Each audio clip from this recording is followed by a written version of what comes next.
Hello, everyone, and welcome to our next interview. I'm excited today to have a food safety expert here with Heather Landex. Heather, did I say that correct, the last name?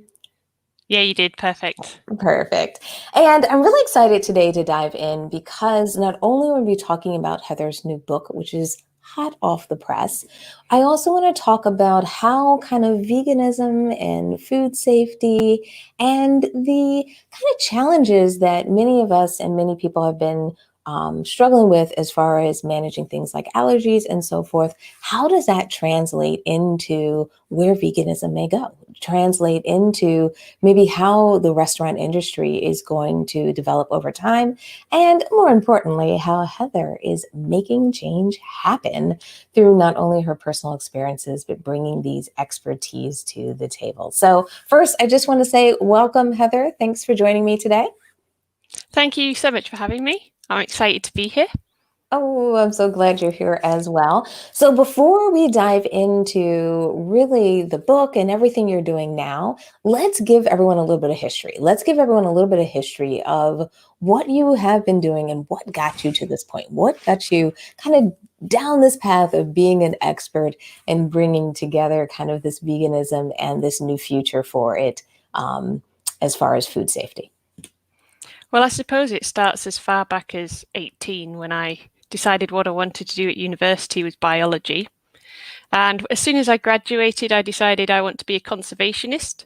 So I escaped the UK and went to Australia. And when I started working as a possum tracker, would you believe? I was really into mammals, especially marsupials with the pouches, basically. Um, but conservation work basically involves a lot of pest control. And I'm a bit squeamish with that sort of thing, as you might imagine. Mhm. So after a while of sort of traveling around and those sort of things, ended up in New Zealand as a dive master. And the point of being a dive master was that I could become a reef surveyor, so I could basically scuba dive around tropical reefs for a living. Mhm. But I never ended up going back to Australia. I went back to the UK, mostly because I'd exhausted all of the visa options already, trying to live the Australian lifestyle. But when I went back to the UK, I quickly trained to an environmental health practitioner. So I went and did a master's degree in that, and that basically teaches you how to enforce the law.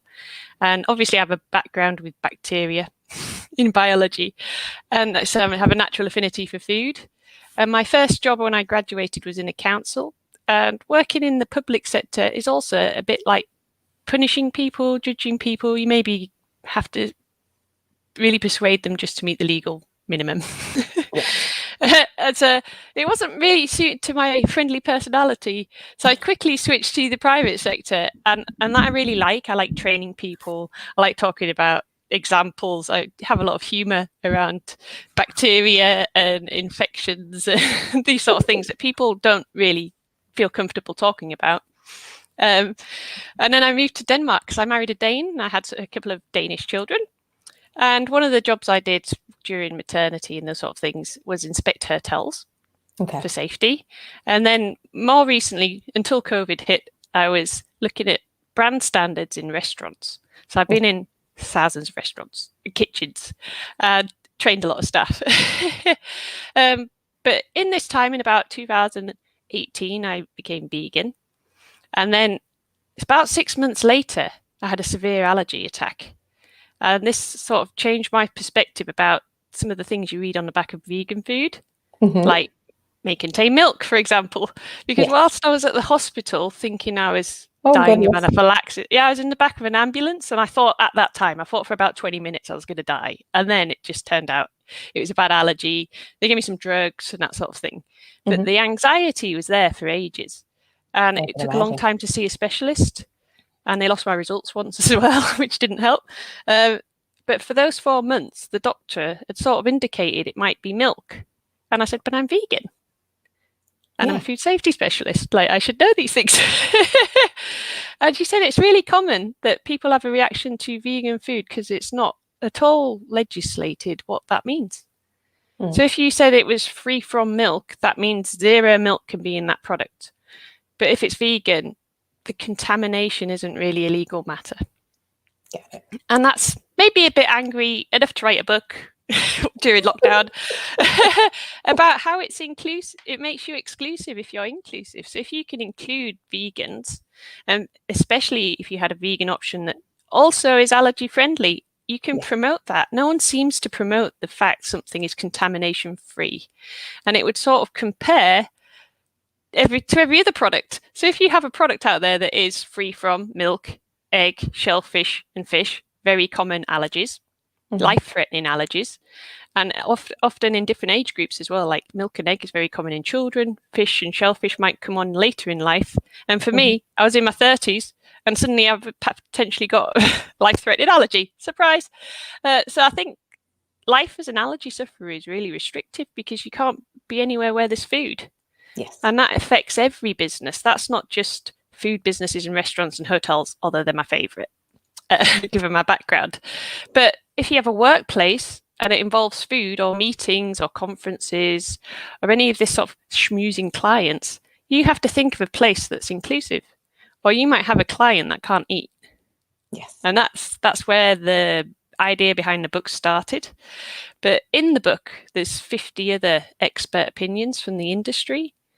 And so I got into marketing and finance and all these niche parts within a niche, like labeling and manufacturers. And so there's 50 expert opinions, including people with allergies on their own little mission to help their little part of the world.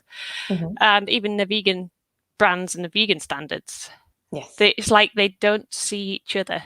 So if you do have a vegan food business, bear in mind that the milk-free market is 10 times bigger than the vegan market.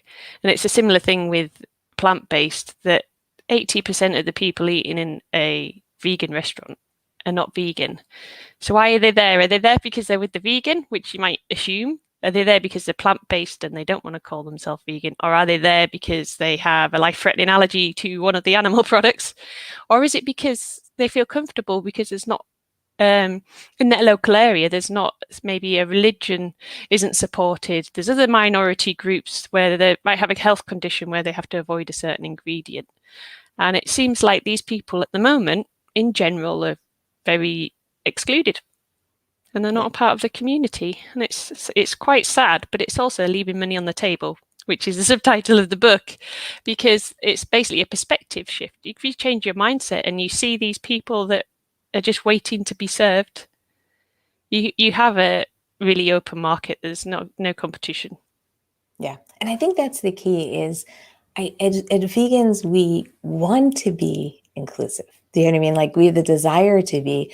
But I think what's nice about your book and even just the time that I've gotten to know you is it's helped me think of it differently, to think about, like you said, why some of these individuals may be going to these restaurants. Why are they buying these products? And when we start to understand the underlying kind of challenge that they're facing, or if I was in the shoes of someone who, ran a food business, of saying, let me make sure I understand why my customers are buying my product, then there may be more steps I can do so they not only enjoy my product, but feel inclusive, feel like what I'm doing is designed for them and for them to be there. And I think that's a really important part of how we run businesses and an important part of how we develop products and marketing and all that good stuff. And it's funny because when I compare the UK to the States, they use vegan on everything.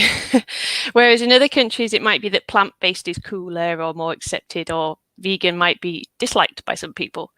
But it also symbolizes something else. So it's not just ethics. It's not just environment. If it was a plant-based thing, it's not just health. It's some people, it means safe because they can't even eat. So if you think of so many scenarios in our daily life where we have to eat, like even going to stay with a friend or go into an office somewhere, you don't want to have to take a packed lunch everywhere. I travel a lot for work. I basically didn't eat for 4 months because I was too scared to eat in the 7-Eleven. Because I have seen a pepperoni pizza on top of a vegetarian pizza. They didn't have vegan. And I said, oh, that's funny. Is it still vegetarian? So you just separated them? And he was like, are you happy? And I'm like, no. I just laughed. Like, oh, great. That now they're separate. There's all the juice on there. It's so gross. And I think the more I notice these things. Even when I stay in a hotel, I would choose which hotel to stay in Yes. based on how easy is it for me to have breakfast without having to ask questions and be awkward. Is there usually something in this restaurant? I go to quite a lot of the same brand of hotel because I know they have this fridge on the buffet in the morning, and I know I can at least have breakfast. It might not be very exciting, but sometimes it is. And that's so important because when you travel, when you have plans or you're going to be with a group, it's important to feel comfortable. And I think as vegans, we understand that because many of us have traveled and known what it's like to not have a dish. But I don't know if all of us are thinking about the other side of that, which is a person that can't eat because of the anxiety that it might have something that could be life threatening, something that could make me sick, something that, you know what I mean, could really impact my life. And I feel like this is such an important thing for us to be thinking about and talking about as vegans, whether we run businesses that are food-based businesses or even have businesses, locations, run events, activities. So really, I feel like it can touch all types of vegan businesses to make sure we're aware of this because we can serve communities better. We can help people have a true safe haven and make it a safe haven for not just vegans, but for a larger group of people that could use the support that we could give them. Yeah, and it'll probably amplify your business because if you demonstrate that you've considered someone and what they could possibly not eat rather than what they could eat, I think that it delights customers or clients or Yes. partners. It makes them think that you've thought about them. And it's so strange because I think veganism is about being empathetic to Yeah. animals, obviously. But for me, animals includes humans. And it generally is that you already have this skill to put yourself in another body. You know, you have the skill of putting your mind in someone else's shoes or hooves or whatever you want to call it.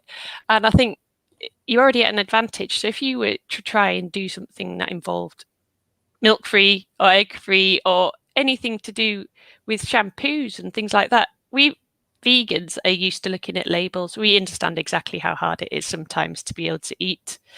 And I think just understanding even about lactose intolerance, understanding some of the potential problems you can have with food, there'll be a lot of vegans that have those problems. And when they became vegan, they felt better.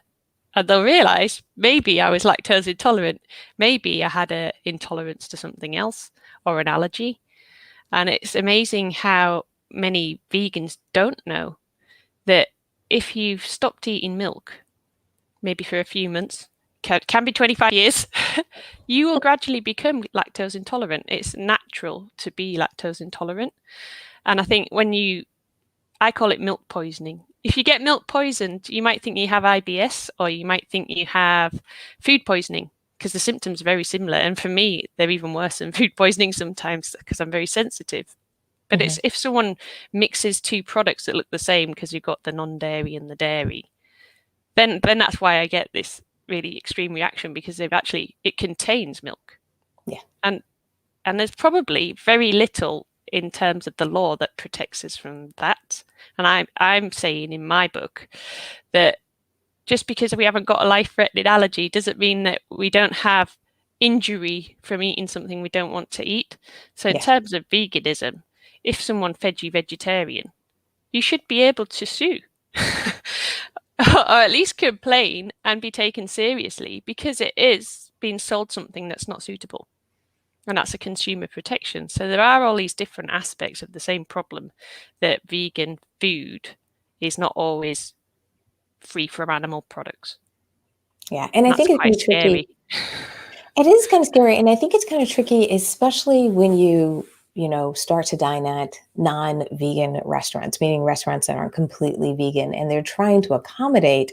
However, that, cross-contamination can be something that can be a little bit tricky to navigate in some of those food environments, especially depending on, how much care they take to it. So walk me through, how do you work with restaurants, with food services? How do you work with individuals that might be either a little bit skeptical, they might be just pushing back because they're already overworked, it's not like they don't care. It's just that, their current situation is already stretching them so Mhm. thin that it's hard for them to see, how to move forward and accommodate people. How do you work with them? How do you get them to see the perspective and understand that this is not only good for their customers, it's good for their business and it's the right thing to do? Well, in the UK at the moment, so in October this year, they're going to change the law so that manufacturers, including restaurants that put anything in a packet or cafes that package sandwiches in advance, that sort of thing, have to have a full ingredient label and all the allergy information on the packet. So that's a big deal for some food businesses, and the other food businesses like restaurants may think it doesn't affect them, but obviously the consumer suddenly expects more. Yes. So if you said that there were a few allergens in a product, but you didn't mention others, for example, that'd be partial disclaimer. Uh, they might assume. So the risk has gone up because the consumer expectation's gone up, and I think you can expect that across the world.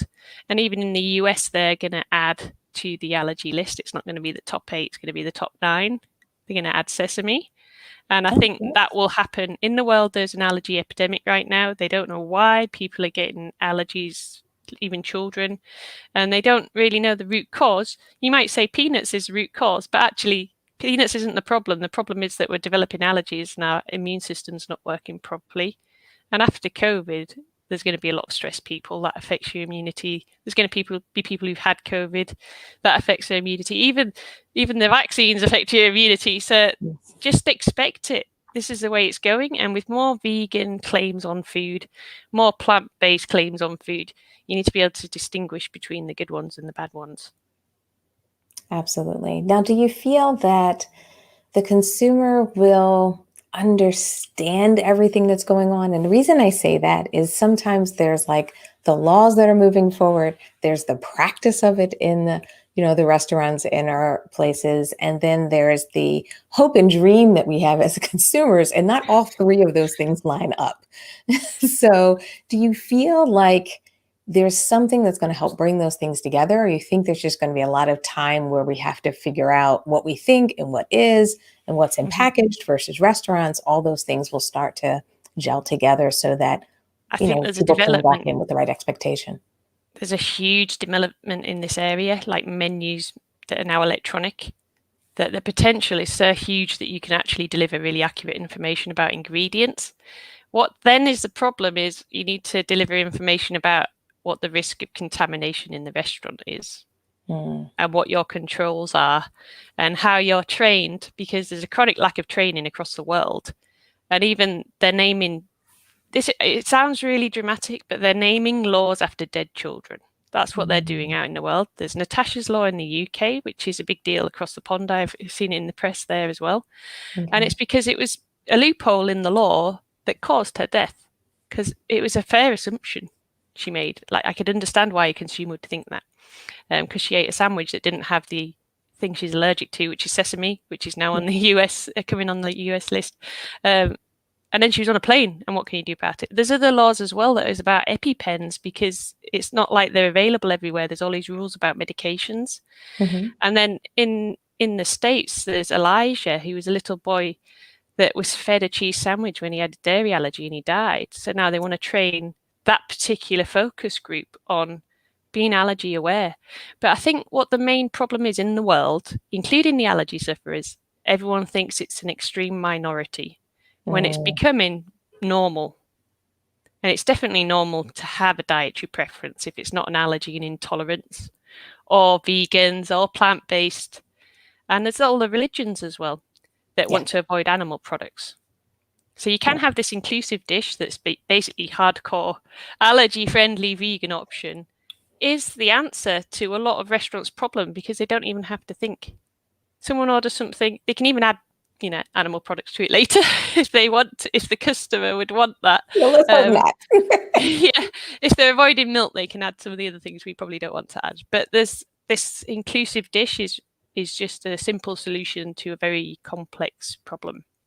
Yeah. And I think this is something, the reason I'm so happy that we are talking about this and we're bringing it to our audience is that, as we all want a vegan world, as we're hoping for these things, I think we have to understand what that means in reality and what type of products, what type of approaches we have to take to make sure it is not just a vegan world, but it's a world that's friendly to other groups, that represents other groups. And also, like you said, where the assumption is, well, the vegans are the minority, allergy sufferers are the minorities, and we start pushing individuals to the side, and we start to say this is our main way of delivering food. And the idea is that we need to change the way we deliver food, not just for vegans, but we really need to make sure it's inclusive for everyone.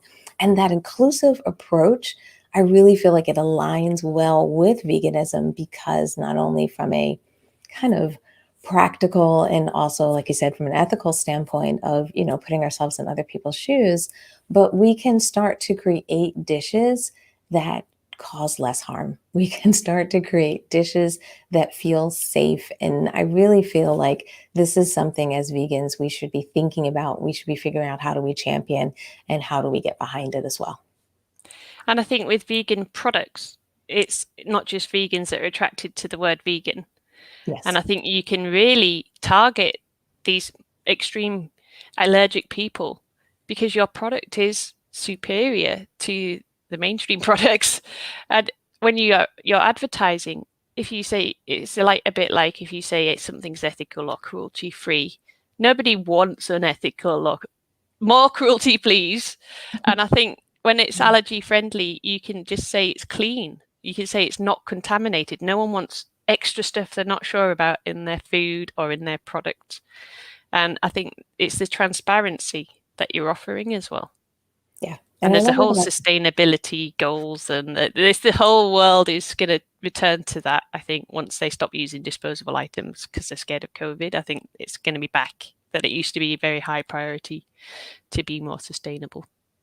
Yeah. And I really hope the world kind of continues to move this direction of transparency in food, because it is kind of, you know, sometimes like playing roulette when you go to a restaurant at times, because you are hoping the dish that comes out is the dish that you negotiated with the waiter or waitress. You really sometimes feel like what I asked for and what I'm looking for. I've even been in those situations, especially when, in the early stages of me being vegan, where I would taste things and be like, wait a minute, is this really vegan? And especially as has how food has evolved, especially on the vegan side, a lot of the foods are starting to now mimic a lot of the animal foods, the textures and so forth, that it even is becoming harder and harder to distinguish between the vegan options and the non-vegan options. So that's why I think this transparency is such a needed step, because like my senses that I used to use before are just not as strong, because there's been so much advancement in food tech. It's quite strange you say that there because I think we mentioned it before to each other. You can be the opposite way as well. So there's a warning against pretending to be meat and pretending to be the usual, because as well for allergy sufferers, you don't want to be made of nuts when actually you've said on your menu you're chicken. uh, Even if it says plant-based somewhere on the menu, you need to be really obvious that it's not really chicken. It is plant-based chicken, or it is whatever you want to call it, peanut replica. I don't know. I think alternative is quite a nice way of saying Yeah. it, because it's an alternative to have the same taste. But I think sometimes that marketing is exploited to emphasize things. It's the same with statistics. You've probably experienced this yourself during the pandemic. Some things get reworded for politics, or they get reworded for drama in the media.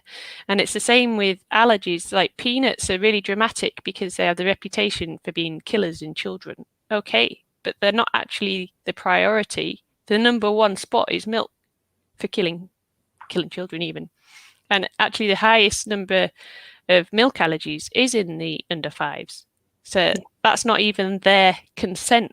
If it's their parents deciding what they're going to eat, sometimes it's all lost in communication. And I think it's just everyone needs to pay more attention to allergies, because it's a phenomenon, modern hazard, that you're even more likely to die of a food allergy than 50% of last year's COVID death toll.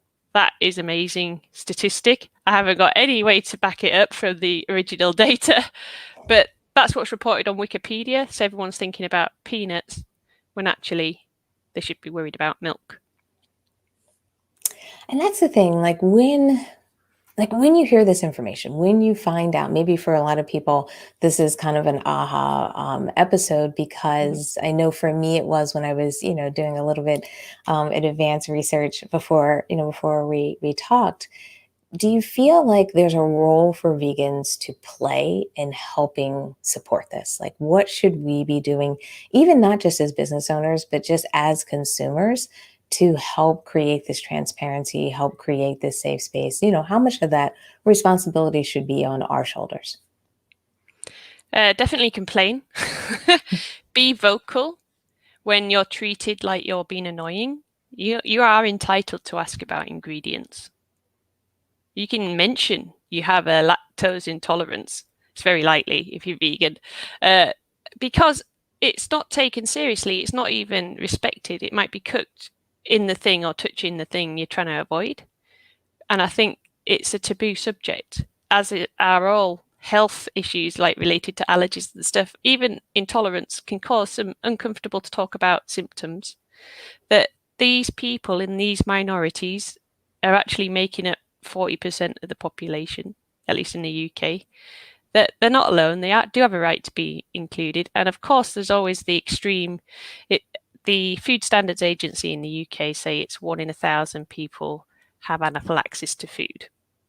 So Interesting. just as a round number, but actually it's 20% of the population report themselves that they have an allergy to food, and some of those will be saying it when they have an intolerance, because an intolerance is also an adverse reaction to food. That is the definition of allergy. It's just they've distinguished because it's one's extremely serious and one's they call it on the health services call it discomfort, and I'd call it you get really sick. Yeah, And I think when it's discomfort, it's disregarded, but it's actually painful, and absolutely. it can last days. Whereas they're thinking, oh, you get gas, oh, gluten intolerance, it's a fad, and all these things. When some people are like critically, chronically, Yes. it's a disability in lots of ways, and on a huge gradient depending what your issues are. And I think it's not seen by the rest of the population because no one talks about it. They've accepted they're not included. And that's the thing. I think it's one thing about how we feel about it, because it's easy for us to kind of judge and say, well, what about this or what about that? But the reality is, we don't want anyone to feel uncomfortable. We don't want anyone to walk into a restaurant and have anxiety. I don't want someone that I'm meeting for dinner to be concerned of, like, should I eat this? Should I not? And I think those are situations that we all don't want to be in. We don't want to be in individually, and we don't want to put other people in those scenarios. So I think it's important for us to know which restaurants respect, dietary preferences. We need to know which restaurants respect and understand how to handle allergies, and also which ones do not. Not because we're always trying to even wag our finger at people that don't do what we want them to do.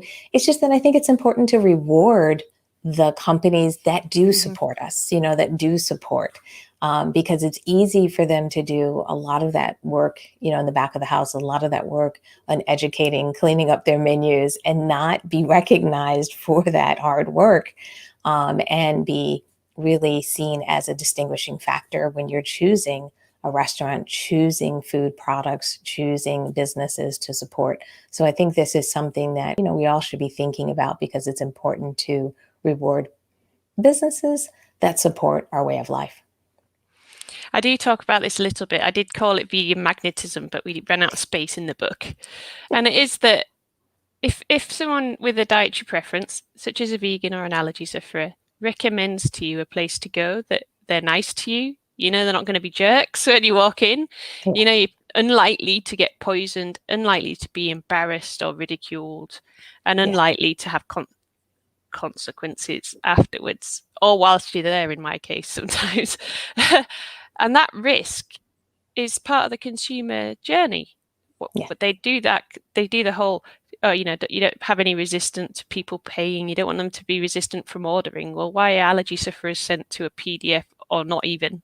They have to ask. They have to ring in to ask, or they have to wait at the side of the kitchen if they want to try and get someone who probably doesn't know to ask about ingredients. Or you're in a queue and you have to queue just to find out if you can eat because the Yes. information isn't available. All of those things, I'm just not going to eat with you. I'm just going to go somewhere better. Whenever there's an option, sometimes, such as airports are terrible at this. If you're Yeah. trapped in an airport because your flight is delayed, quite often you have to starve.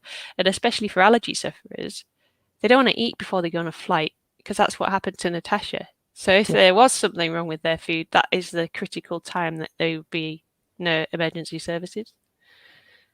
Yeah. And And I it is think hard. that's the key is we forget, like if you're on a business trip, if you're traveling, you're about to get on a plane or a train or even any type of transport, you don't want to have a challenge. And, when you eat something and it gives you a reaction, you don't know what that reaction is sometimes, how long it's going to last, all that stuff. And I think that's a real concern. I feel like that's not something that we should take lightly. And I think sometimes we forget that, like you said, that there's not this like small group in the corner, that wants this and wants that. This is serious. And this is something where, even like you said, as a vegan, if I'm picking up or someone gives me milk or something like that, it's going to impact me. I'm going to feel it. And if I had to do it if it happened to me while I was on a business trip, um, that would be a lot for me to have to manage and show up at a meeting, do a presentation, and feel that way. And you'd be likely to sue for damages. And it's hefty See, that's damages the there. If tricky some part. if somebody did it yeah, and as well with vegan, it might not stand up in court because vegan has no typical definition. Although in 2020, veganism became a protected belief or a philosophical belief. So it has the characteristic you can't discriminate against someone based on being vegan. And so that will become worldwide too, because now it's proven in court that it is a characteristic you shouldn't discriminate against. Yeah. And I definitely think that's an issue. I'm not as litigious as a person to say, well, then can I sue? Can I do that? That's just more Mhm. my personality. But What I you wouldn't want to really, be fired for being vegan. Then you might think absolutely. Yeah. differently. It's the same for an allergy sufferer. They have a disability. Yeah. And should they be told to not enter it's sometimes I've seen these notices, if you have an allergy, beware, don't Yeah. eat here. We're not going to guarantee your safety. Now, if you have a business that's open to the public, you can't exclude someone with an allergy. I You're definitely responsible for everybody's safety, including your employees. Absolutely. I definitely believe you're responsible for everyone's safety and creating that environment. But that's all right. I'm going to throw out one question. I'm going to see how social media treats me for even asking this. But how do you balance that? Because the question would mean, like, we take an example, and I'll use peanuts only because I was recently at a restaurant that had like an open box of peanuts. The question is, do those things have to then be removed from our society? Like, how do people manage that? Because I think sometimes the question is, if I'm making every space that safe space, which I do believe in, how do you balance the other side of it, of items then start to be 100% removed from the culture, from the world, and from things, especially I think where people struggle is you're on the other side of it. There are certain dishes that are made with certain things for cultural reasons. There's certain Mhm. things that do lean into it. So you start to get this crossroads of, you know what I mean? It's trying to be safe for one group, but it Yeah, may also impact another group. yeah, you can't. And I understand the question because a lot of chefs, when I talk about having a vegan friendly, allergy friendly vegan option, they think I mean 14, because that's the European number of allergies, 14 different ingredients they shouldn't have in that dish. And what I'm saying is no, make it allergy friendly for the products like egg, milk, fish, shellfish that they expect it not to having it. And if you can make it gluten free or peanut free or nut free, then great. But you can also make a dish especially for someone using this ingredient that isn't a vegan. And I think that just having that anticipation that you should expect people within the population have allergies. It's expected. And you should treat them all the same as far as you can. And I think the same with people who have a wheelchair. This is a very good example because it's visible, whereas this is a hidden disability. You have to make reasonable accommodation. So if you had someone who is paralyzed from the neck down, and in a case of a fire in a hotel, you don't want to put them in the penthouse suite. They have to be on the ground floor. That's reasonable. That's not discrimination. You're trying your best to make them safe and be included. And you might want to take them up there if they want the view as a short-term thing. And I think that's how it should be treated with allergies. And some allergies are more common. Milk. People avoiding milk is expected. It's at least a fifth, if not a quarter of the population. Have some milk-free options. Yeah, and I think that's the key, is having those options and also setting up your store so you can have that. One thing I love, I can't remember the restaurant I was in, but one of the restaurants, they had like a separate station for the dishes that they cooked that were vegan, so that they didn't have that, that challenge sometimes that happens in the back of the house where it's like the same pans, the same silver, the same utensils and everything are being used for the vegan and the non-vegan dish. So therefore it's hard for them to really guarantee that you don't have that cross contamination. So I guess that even goes back to my earlier point. Like, I love, love, love rewarding restaurants that take those steps.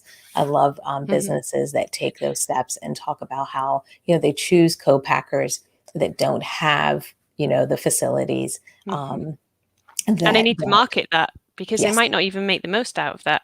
And I think it's the same with the, like you said, separate equipment. They think it has to be 14 allergy free. When no, you can use that equipment so that you always have a pristinely cleaned set of equipment ready for any special dish. Yeah. And I think they don't see the practicality. They're already assuming it's really extreme. They're scared of the anaphylactic customer and not the other 99% of people with allergies and intolerances that just want to avoid that ingredient. And some of them will even accept may contains and not mention to you that they have an allergy. You want to avoid that situation, because then it's more likely, it's very high risk that they get something they didn't ask for in their food. So it comes back to transparency about ingredients. Now, if people are interested, whether they run a food business, whether they have events or host events, especially as we're all starting to get back to meeting each other and going to events, or even, like you said, you run a vegan business, Tour and you have like a operators. shared, like, how should they reach out to you to get help or to make sure that what they're doing is, like you said, the most reasonable option for them? Because I think a lot of times people just need someone to talk to and talk it through so that they can make the right decision. Should they reach out to you, email, social media, website? What's the best way? What's very helpful is I'm the only Heather Landex on the internet. But this book is written for chefs. Oh, can you even see it? For chefs, anyone in a food business, anyone with an allergy, because it's written for the everyday person to try and help you get the other person's perspective with all the different dietary preferences, and it explains what they are and why they come about and why the law doesn't necessarily cover all of them. But I also have an open membership area, which is members .heatherlandex.com, and that's just to help people. There's a forum on there. It's just to help people get the basics. So sometimes it just comes down to confidence, because actually a lot of chefs are very capable of doing this, and it's the fear of the allergy sufferer that they need to get over, because if they have that close communication, there'll be a lot of people they can serve, and always there will be an extreme you can't serve, but you can always be more inclusive, including especially vegan restaurants, because in plant-based restaurants, it's also the same principle people assume, but plant-based has different meanings for different people and in different countries. Sometimes it just means the meat's taken out, because if you think about it, what's plant-based? Because mushrooms are not, salt isn't, sometimes things are synthetic or chemical. So you can't actually use that it's made of plants as a definition. It is quite complicated in legal terms. Yeah, and I think that's always been my challenge with plant-based, is it really isn't as well defined. And it's not well defined, even if you were just traveling within the US, let alone you start to go international. You really have very, very different definitions. So I think it is important that we start to become more and more inclusive and more transparent. So I'm really glad that we, took some time to talk about this because I think it's not something that we always cover kind of in the vegan community. Mhm. And also, as our vegan business community that listens to this podcast, I think it's so important to think about it because it is a way to expand your reach. It is a way to expand your business and your brand. It is a way to market differently to make sure people are aware. If you are a more inclusive brand, that people are aware of it. And I also think it's so important for us to never make sure we marginalize any groups as vegans. It's so Mhm. important that we don't forget the anyone who's suffering. I think it's important for us to figure out how do we help and how do we support. So I'm hoping today people are getting some ideas and things that they can do even at their favorite vegan restaurant, their favorite plant-based restaurant, even at their restaurant that's getting a few dishes on the menu that are going to be vegan. Continue to work with them and help them become more and more inclusive. Not only will maybe that dish expand from the one dish to more dishes as the word spreads that they are more inclusive, but I also think it just creates a great relationship between the consumer and the business when we're Mhm. both communicating. Well, you can even say to a restaurant that has a vegan option, does this vegan option get you 10% more revenue? And if they say no, they're not doing it properly. That's how potent it is to be inclusive because you'll get a raving fan just by including them. And I'm sure we've all been in that situation where we were left out because we're vegan or outed in front of everyone and it was annoying and really uncomfortable and embarrassing, especially in work situations. But if you can avoid all of that, they'll just keep coming back. They'll recommend you. It'll be the first place they think of when they have to serve someone who they don't know what they eat.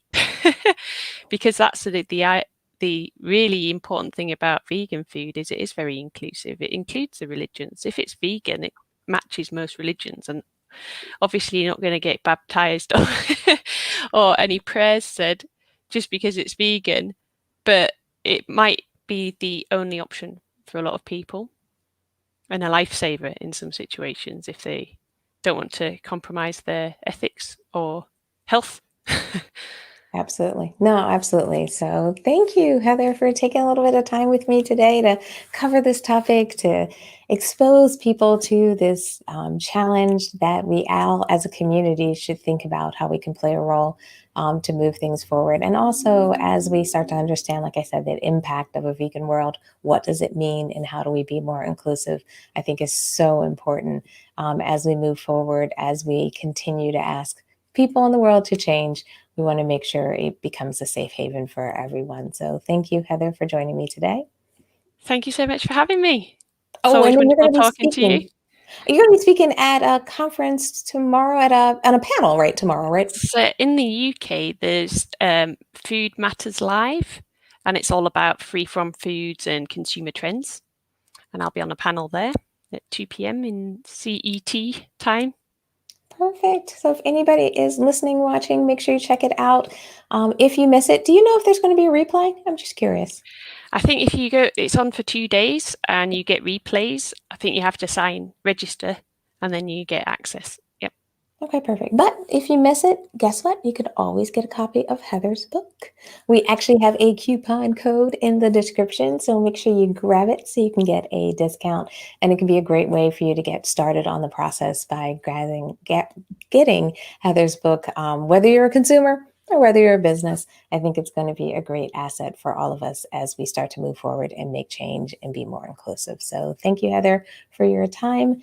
Thank you, everyone who's watched us live and joined us live. Let us know in the comments what you think. Let us know if an aha moment popped off from today's session, or if you're still thinking about it and you want to post something later on. We will definitely monitor the comments. If you have any questions or anything, we'll make sure we get those back over to Heather as well. And we just want to thank you for your time, whether you're watching this live or as a replay. It's so great to have everyone here. It's so great to hopefully hopefully inspire you and introduce new topics to you as vegan business owners, leaders, and trailblazers out there. And we're so glad that you joined us today. So thank you, everyone. And once again, thank you, Heather.